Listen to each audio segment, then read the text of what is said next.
Olá pessoal, tudo bem com vocês? Meu nome é Camila Marques, eu sou professora em cursos de graduação e pós-graduação, sou advogada e hoje estou aqui para lecionar para vocês sobre concursos. E especialmente na matéria de recursos. Vejam, eu fiz o meu mestrado na Pontifícia Universidade Católica de São Paulo, em Direito Processual Civil, e o meu doutorado na Pontifícia Universidade Católica do Paraná. Bom, mas vamos lá para o tema de hoje, recursos no Direito Processual Civil. Vejam só, o CPC de 2015 começa tratando deste tema com o seguinte tópico, vejam, a ordem dos processos nos tribunais. O que é a ordem dos processos nos tribunais? O CPC de 2015 traz uma preocupação muito importante com segurança jurídica e uniformização, e também um combate ao fenômeno que nós chamamos de jurisprudência defensiva. Então nós temos uma maior oportunidade de corrigir vícios. Essas são as duas ideias chaves na questão dos recursos no Código de Processo Civil de 2015, certo? Bom, pessoal, olha só, começando então a ver as disposições do Código, vem aqui comigo para a tela. Artigo 926, ordem dos processos nos tribunais, tá? Vejam, é dever dos tribunais, possuem o dever de uniformizarem a sua jurisprudência, Então o 926 já traz esse dever de uniformização da jurisprudência. Por quê? Para que nós não tenhamos decisões tão diferentes para casos idênticos. Isso é muito, muito, muito importante que vocês tenham em mente que esta é a ideia, uma das ideias chaves do Código. Então vejam, os tribunais devem uniformizar a sua jurisprudência e não só os tribunais superiores. Atenção, nós vamos ver disposições relacionadas também aos tribunais locais, certo? Vem comigo para o parágrafo 1º do artigo 926. De acordo com o regimento interno, os tribunais editarão enunciados de súmula, enunciados então de interpretação de súmula, fixarão as suas teses, certo? Correspondentes à sua jurisprudência dominante, aquela dominante já pacificada no âmbito do tribunal. Então os tribunais, inclusive os tribunais locais, então editarão esses enunciados, essas súmulas sobre a jurisprudência dominante. Além disso, pessoal, o parágrafo 2º do 926 diz que os tribunais devem ater-se às circunstâncias fáticas dos precedentes que motivaram a criação dos enunciados de súmula. Vejam só que interessante. Aqui, pessoal, os tribunais devem justificar, devem verificar quais os precedentes que formaram essa súmula. Por que isso? Vejam, para depois não ter divergência, não chegar um outro caso no tribunal que, na verdade, tem uma circunstância fática diferente daqueles que foram sumulados.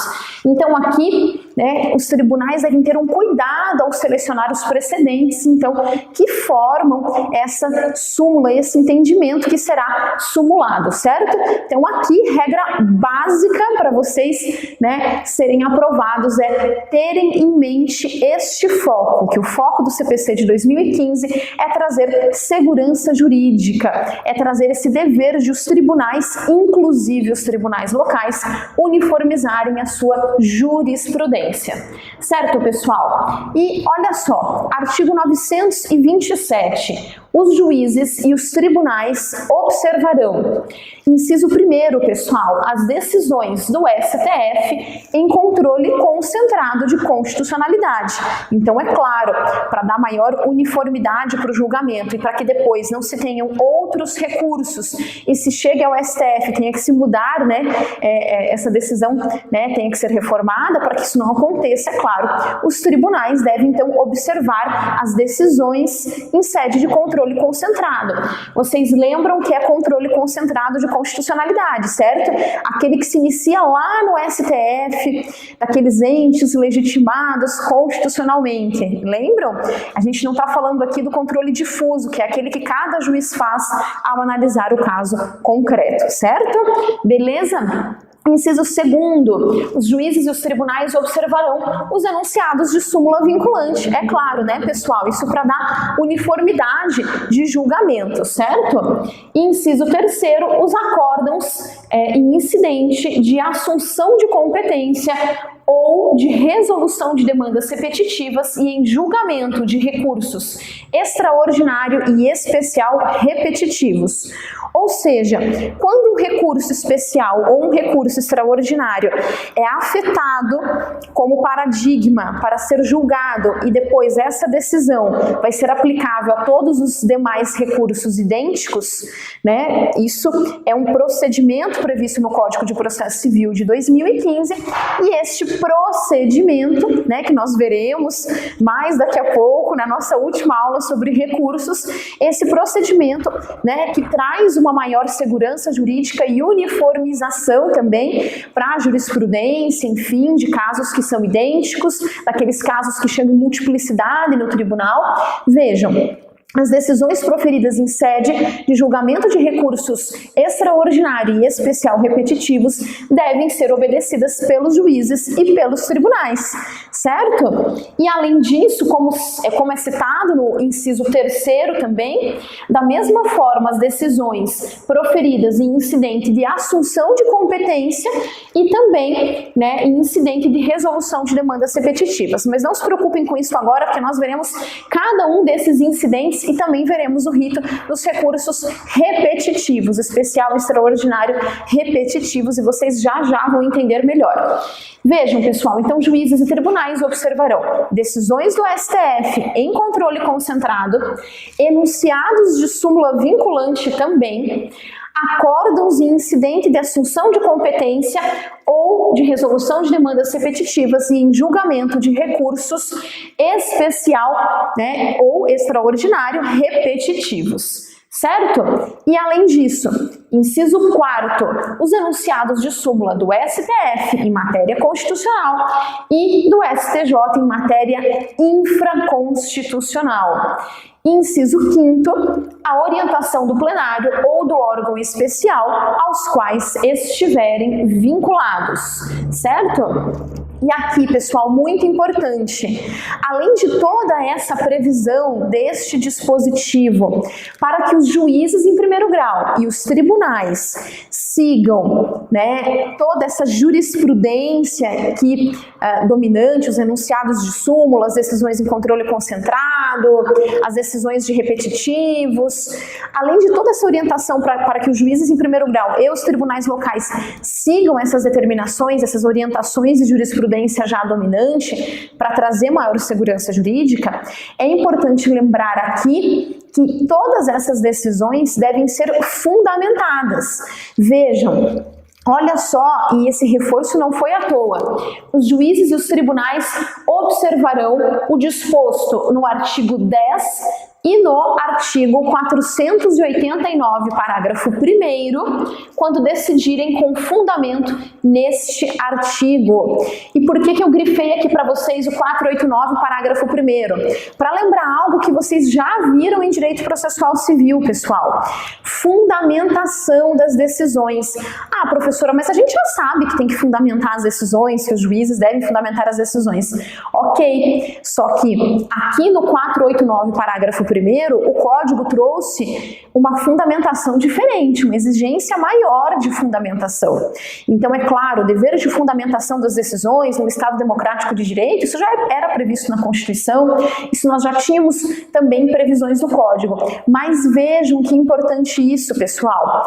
O 489, parágrafo 1º, trouxe uma disposição, né, mais incisiva. Leiam em casa, tarefinha de casa, leia o 489, parágrafo 1º. Mais incisiva de fundamentação. E por que mais incisiva? Porque o 489, parágrafo 1º, determina que juízes e tribunais, então, é que os juízes, de modo geral, ao decidir, fundamentem as decisões, dizendo por que eles não aplicam, por exemplo, um precedente trazido pela parte naquele caso concreto. Então, os juízes devem dizer por que o caso ali em julgamento é diferente de um precedente invocado pela parte, por exemplo, certo? Mas vocês vão dar uma olhada em casa, porque esse dispositivo é fundamental, pessoal, fundamental para a sua aprovação e para entender que nós temos um dever de fundamentação muito mais rigoroso no Código de Processo Civil de 2015, certo? Que entrou em vigor, já não é mais novo, né? Faz tempo já, né? Entrou em vigor em março de 2016, então já está longe de ser um código novo, certo, pessoal? E vejam, além disso, passei aqui, vamos voltar, passei demais. Parágrafo 2º, pessoal, a alteração de tese jurídica adotada em enunciado de súmula ou em julgamento de casos repetitivos poderá ser precedida de audiências públicas e da participação de pessoas, órgãos ou entidades que possam contribuir para a rediscussão da tese. Olha que importante, né? Como é importante essa disposição. Isso significa, né, uma maior democratização da decisão, uma consulta a entidades, a pessoas que entendam da matéria. Quem não lembra daquele caso agora que já ficou muito antigo, né, do STF, de células-tronco, por exemplo, que nós tivemos a participação lá de amicus amici no plural, né, amici curiae no plural, né, mas de amigos da corte, né, que entendiam então de setores da sociedade, de representantes diversos da sociedade que tinham interesse, né, em ver esse julgamento acontecendo. E vejam que foi uma decisão um pouco mais democrática.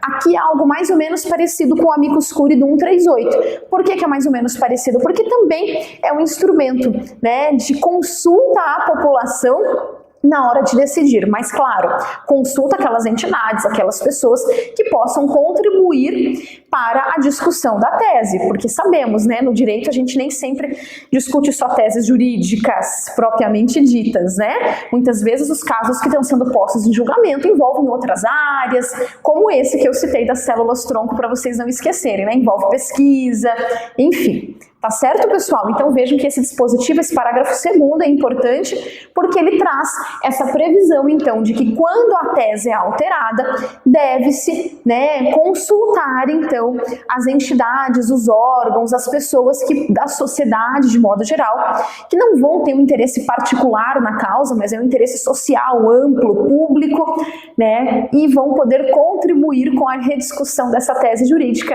para que o tribunal modifique a tese de uma forma mais adequada e alcance aí decisões mais justas, com certeza. Certo? Vem comigo para o parágrafo 3º, pessoal. Na hipótese de alteração de jurisprudência dominante do STF e dos tribunais superiores ou daquela oriunda de julgamento de casos repetitivos, pode haver modulação de efeitos da alteração no interesse social e no da segurança jurídica. Vejam que importante isso, então, pessoal. Vejam que importante. Modulação de efeitos. O que é essa modulação de efeitos? Quando se altera a tese, então, o tribunal pode dizer o seguinte: se aplica esse entendimento que estamos decidindo aqui, a partir de agora, por exemplo, ou para casos que aconteceram antes de X, depois de Y, modula os efeitos, regulamenta em razão da segurança jurídica para quem e para quando isso vai valer, a partir de quando, né, essa decisão que está sendo modificada vai ter, então, validade, certo? Isso também é bem importante. Além disso, pessoal, parágrafo 4º, a modificação de enunciado de súmula, de jurisprudência pacificada ou de tese adotada em julgamento de casos repetitivos observará a necessidade, olha aí, mais uma vez, de fundamentação adequada e específica, considerando os princípios da segurança jurídica, da proteção da confiança e da isonomia. Então vejam aqui, mais uma vez o código traz no mesmo dispositivo a necessidade de fundamentação adequada e específica. Então não dá para mudar a tese do tribunal, não dá para mudar o enunciado de súmula sem, de fato, uma necessária fundamentação, uma necessária adequação, certo? Bom, pessoal, vamos lá. Parágrafo 5º, os tribunais darão publicidade a seus precedentes, organizando-os por questão jurídica decidida e divulgando-os preferencialmente na rede mundial de computadores. Então é claro, né? Esses precedentes devem estar disponíveis na rede mundial de computadores para que nós possamos então consultar esses precedentes. A publicidade dessas decisões também é muito importante, né? Claro que aí, com as devidas proporções em relação, aos processos que tramitam em segredo de justiça, por exemplo, certo? Mas, pessoal, isso é muito, muito, muito importante também, certo? Publicidade, então, das decisões, se tramitar em segredo de justiça, obviamente, né? Por exemplo, as decisões de direito das famílias passam por uma análise, para o acórdão ficar disponível, o nome das partes não pode ser divulgado, existem todos esses cuidados. Além disso, pessoal, agora sim, finalizamos o 927, que vocês viram, é um dispositivo muito importante. Agora vamos para o 928 do Código, ainda em ordem dos processos nos tribunais. Olha só que interessante. Julgamento de casos repetitivos. Quais são os incidentes e o que é o julgamento de casos repetitivos? Vejam. Para os fins deste código, considera-se julgamento de casos repetitivos a decisão proferida em, inciso 1º, pessoal, incidente de resolução de demandas repetitivas, aí no âmbito do tribunal local, já já a gente chega nele, tá? E inciso 2º, recursos especial e extraordinário repetitivos, que vai ser a nossa última aula de recursos, que nós veremos os recursos especial e extraordinário repetitivos. Certo? Então, decisões e julgamentos de casos repetitivos, aqueles que aparecem em multiplicidade, casos idênticos, demandas de massa, né? Aqueles casos, por exemplo, lá, aquele do FGTS, que tinha quantos? Tinha mais de 50 mil ações no país. Enfim, vários outros casos que são repetitivos. Lembra da época que tinha ações de poupança? Enfim, casos que chegam idênticos, teses jurídicas que chegam ao judiciário e que são idênticas e que chegam em um número muito grande. Se chegam em um número muito grande de recursos, seja no tribunal local, no caso do inciso 1º, seja em tribunais superiores, STJ e STF, no caso do inciso 2º, nós temos então a afetação de um recurso escolhido e o que for decidido neste recurso vai valer para todos os outros iguais, certo? Mais ou menos a grosso modo isso, mas a gente já chega lá, né, na parte mais específica da aula. O julgamento de casos repetitivos tem por objeto questão de direito material ou processual. Então não é só uma questão de direito material, não é só se aquele contrato é válido ou não, não é só, enfim, uma questão de propriedade, uma questão de direito das famílias, uma questão lá do Código Civil, por exemplo, né, de direito material. Não, é uma questão de direito processual também, pessoal. Podemos ter o julgamento de uma questão de direito processual também, certo? E vejam, o CPC de 2015 contempla procedimento para o julgamento de recursos especial e extraordinário repetitivos, como eu disse, como nós veremos na nossa última aula. E por quê? Porque existe, né? Eu gosto dessa citação do professor Humberto Teodoro Júnior, que nos diz o seguinte, que esse rito dos recursos especial e extraordinário repetitivos é destinado a produzir eficácia pacificadora de múltiplos litígios. Eficácia pacificadora de múltiplos litígios. mediante estabelecimento de tese aplicável a todos os recursos em que se debata a mesma questão de direito. Por quê? Por que questão de direito? Porque nós veremos que no âmbito dos tribunais superiores STJ e STF nós discutimos questões de direito, mas a gente já chega lá. Isso é para deixar vocês curiosos, firmes e fortes até a nossa última aula de recursos. Vejam, pessoal, uma vez assentada essa interpretação constitucional ou infraconstitucional, no julgamento, dependendo do tribunal, no julgamento do recurso afetado, o resultado repercutirá sobre o destino de todos os demais recursos especiais e extraordinários pendentes que versem sobre a mesma questão de direito material e de direito processual, certo? E uma novidade, né, pessoal? Uma novidade muito importante, que é a seguinte: no incidente de resolução de demandas repetitivas nos tribunais de segundo grau, pessoal, também há então, né, nos tribunais de segundo grau também há então um julgamento que a gente chama de julgamento por amostragem, digamos assim, esse julgamento de repetitivos. Isso, como eu disse antes, é novidade no CPC de 2015. Então vejam, aqui se fixa teses de direito vinculantes aplicáveis a todos os processos que na área de competência do tribunal versem sobre a mesma questão. Então, também no âmbito do tribunal local, existe, portanto, incidente de resolução de demandas repetitivas. Como é novidade? Novidade costuma cair em concurso também, né? Novidade no CPC de 2015, há alguns anos atrás, né? Há vários anos atrás já, né? Um código que a gente continua muitas vezes falando de código novo, mas não é novo. É novo só para quem, assim como a professora, já é mais velha, né? Certo? Vamos para o 929, pessoal. Serviços de protocolo do tribunal, que poderão ser descentralizados mediante delegação a ofícios de justiça de primeiro grau. Então vejam, né? É sobre isso que trata o 929. Os serviços de protocolo, procedimento, de protocolo de recursos podem ser descentralizados. É claro que na prática hoje nós sabemos que a maior parte dos protocolos, inclusive nos tribunais, já são protocolos eletrônicos, né? Aqui é uma parte um pouco mais burocrática do sistema de funcionamento de protocolos, enfim, e disposições gerais relacionadas aos recursos nos tribunais.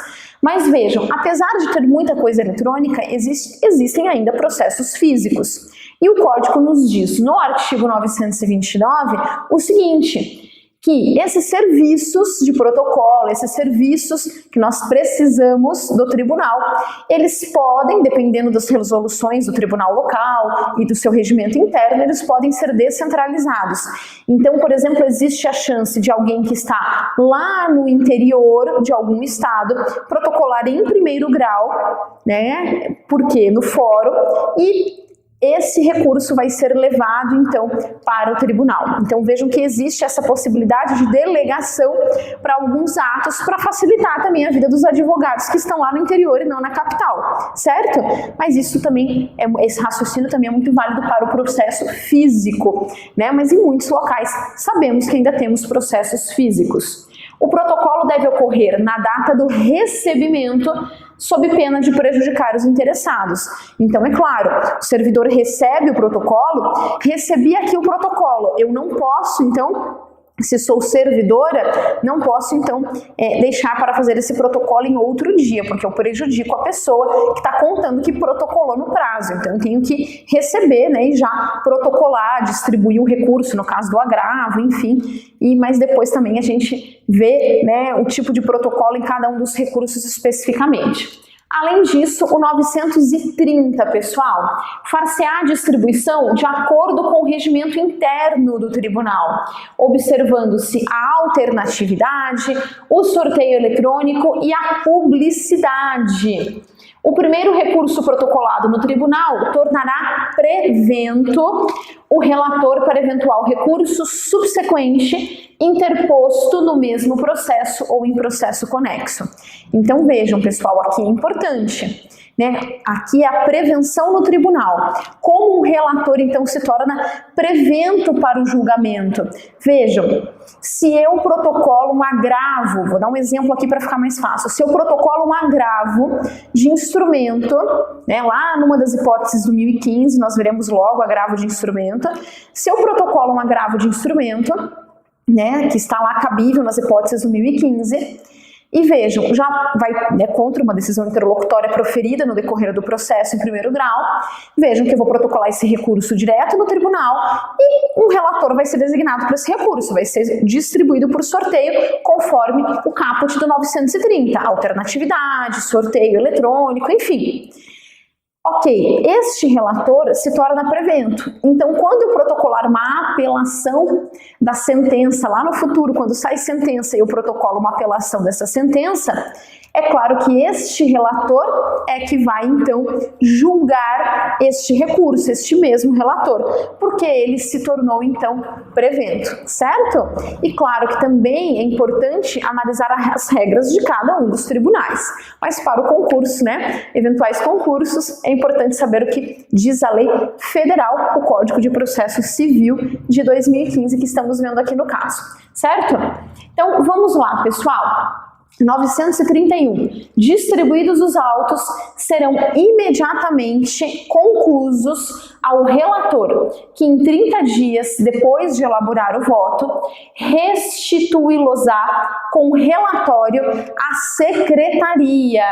Então vejam, os autos serão imediatamente conclusos ao relator, que em 30 dias depois de elaborar o voto, restituí-los-á com relatório à secretaria. Então é claro que, né, existe essa obrigação de já se fazer o relatório, né? O relator já faz o relatório, já junta este relatório num campo específico, então do processo eletrônico, ou se for físico vai fazer isso, vai juntar os autos, mas já faz esse relatório. Quando chega para ele, este relatório da causa já descreve o que o autor pediu, o que o réu pediu, qual foi a decisão em primeiro grau a respeito do assunto, ou seja, faz o histórico processual.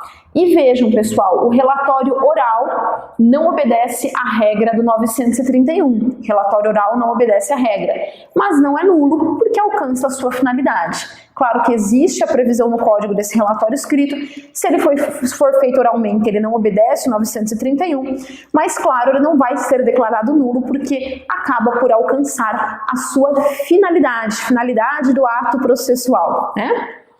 Além disso, pessoal, vamos falar um pouquinho, para finalizar este primeiro tempo de aula, sobre o artigo 932. O que incumbe ao relator do processo?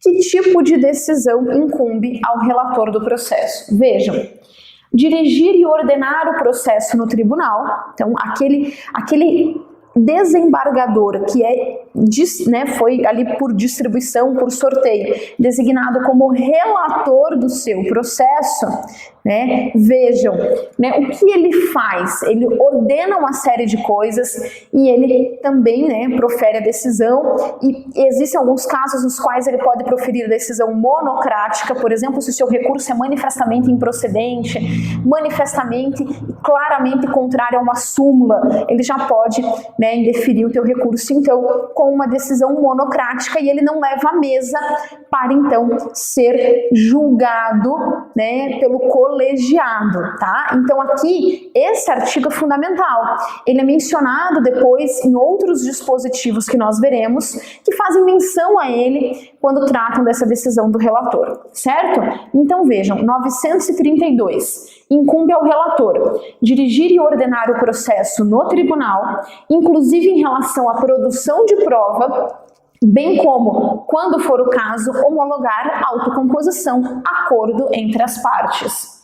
Apreciar o pedido de tutela provisória, a famosa liminar aí, entre aspas, nos recursos e nos processos de competência originária do tribunal, pois sabemos que, de acordo com a Constituição, existem processos, que são a exceção, que começam já no Tribunal de Justiça, outros que começam nos tribunais superiores. Mas aqui no âmbito do Tribunal de Justiça, nós estamos falando das incumbências do relator, e uma das incumbências é deferir conferir, então, essa tutela provisória em processos de competência originária do tribunal. E vejam, não conhecer de recurso inadmissível, prejudicado ou que não tenha impugnado especificamente os fundamentos da decisão recorrida, certo?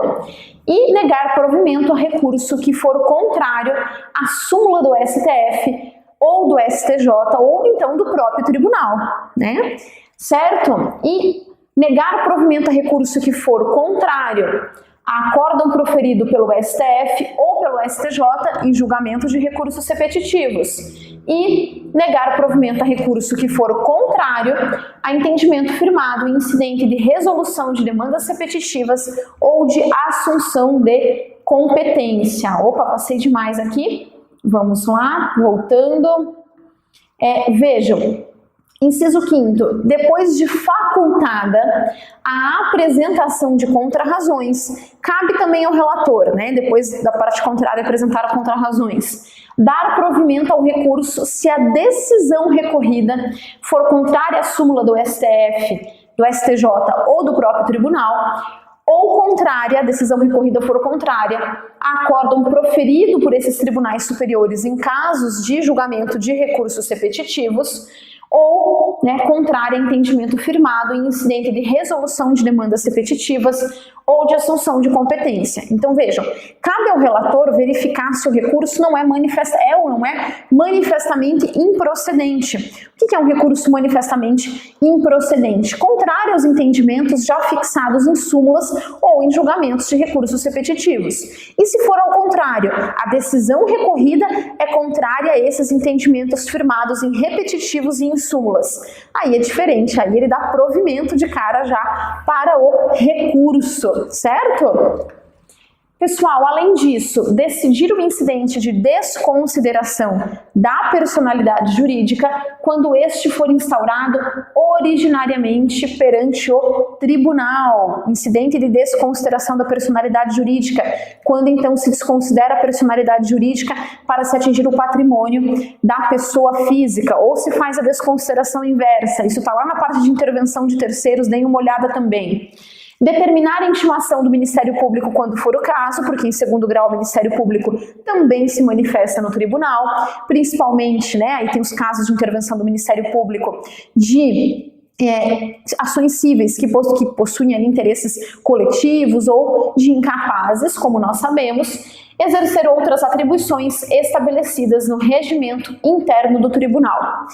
E pessoal, o parágrafo único nós veremos já no próximo intervalinho de aula, porque aqui nós trazemos o fenômeno importante de combate à jurisprudência defensiva. Até já!